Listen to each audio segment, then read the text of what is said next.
The Lives of the Saints by Father Alban Butler. March 13th. Blessed Agnellus of Pisa. The founder of the English Franciscan Province, Blessed Agnellus, was admitted to the order by St. Francis himself during his stay in Pisa. He was sent to the friary in Paris, of which he became the guardian, and in 1224, St. Francis chose him to found a province in England, although at that time he was only a deacon. Of the 8 friars selected to accompany him, 3 were English, but only one, Richard of Ingworth, had received priestly orders. Faithful to the precepts of St. Francis, they had no money, and the monks of Fécamp paid the 9 brothers passage to Dover.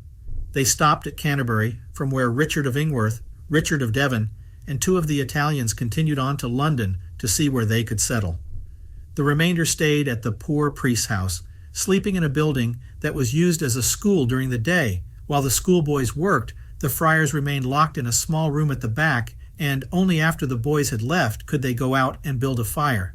It was the winter of 1224, and the friars suffered great discomfort and hardship, especially since their daily food was bread and a little beer, so thick that it was necessary to dilute it in order to swallow it. However, nothing dampened their spirit and simple piety. Their joviality and enthusiasm soon won them many friends. They succeeded in obtaining from Pope Honorius II a letter of recommendation, so that the Archbishop of Canterbury, Stephen Langton, said to them in greeting them, "Some religious have come to me calling themselves penitents of the order of Assisi, but I call you of the order of the apostles." By this name they were known at first in England, and when some of the Franciscans were to be ordained acolytes at Canterbury 4 months after their landing, the archdeacon invited the candidates forward with these words, "Come forward, ye brethren of the order of the apostles." Meanwhile, Richard of Ingworth and his party had been well received in London. They had rented a house in Cornhill and were preparing to continue their mission in Oxford. On that occasion, Agnellus came from Canterbury to take charge of the community in London. From then on, the Franciscan house flourished extraordinarily.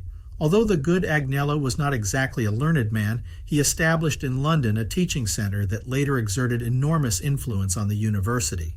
In that school, where the famous Grosseteste, later Bishop of Lincoln, was a lecturer, many young men congregated who wished to be educated to become friars, and who, before many years had elapsed, helped to raise Oxford to a status scarcely inferior to that of Paris as a center of learning. Agnellus seems to have died at the age of 41, only 11 years after landing at Dover, but his reputation for sanctity and prudence remained very high among his companions.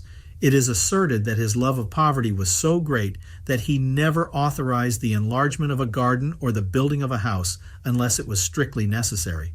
In particular, the story is told that he built the Oxford Hospital with such modest workmanship that the thickness of the walls was less than the width of a man.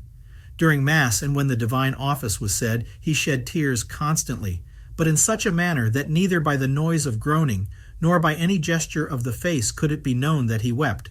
But because of his delicacy and tact, he was chosen in 1233 to attempt a settlement with the rebellious Count Constable of the district.